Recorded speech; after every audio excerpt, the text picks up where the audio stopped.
నిన్న ఏప్రిల్ పూలు అనేసి చూపించాను కదా, వీడియో పెట్టాను కదా, ఏప్రిల్లోనే పూస్తుంది పూలు అనేసి. సో ఆ చెట్టు దగ్గరికి పోయి ఏదో పురుగు ముట్టినట్టుంది, దాన్ని ఏమో అంటారు, కమ్మిడి పురుగులు అంటారు, నల్లగా ఉంటుంది కదా, జుంజులుగా నల్లగా ఉంటుంది కదా, అది ఎక్కడో టచ్ అయిపోయినట్టుంది. మొత్తం దురద, మంట, ఇంకా దద్దుర్లు ఫుల్గా నిన్న నైట్ అంతా. ఇంకా మార్నింగ్ అయితే హాస్పిటల్కి అయితే వెళ్ళాము.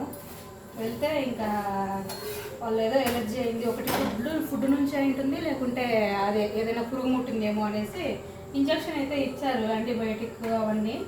అప్పుడు కొంచెం తగ్గింది కానీ మళ్ళీ కొంచెం అలాగే ఉంది. సో మొత్తం వేపాకు అంతా రాసుకున్నాను అనమాట. వేపాకు పసుపు మొత్తం మిక్స్ చేసి మొత్తం అప్లై చేసేసాను. ఇంకా వంట అయిపోయిన తర్వాత స్నానం చేయాలి, చూద్దాం తగ్గుతుందో లేదో, మళ్ళీ హాస్పిటల్కి పోవాల్సి వస్తుందేమో. అందుకే ఈరోజు వీడియోస్ ఏం పెట్టలేదు. ఓకే, నా వీడియోస్ నచ్చితే లైక్ చేయండి, షేర్ చేయండి, సబ్స్క్రైబ్ చేసుకోండి. బాయ్.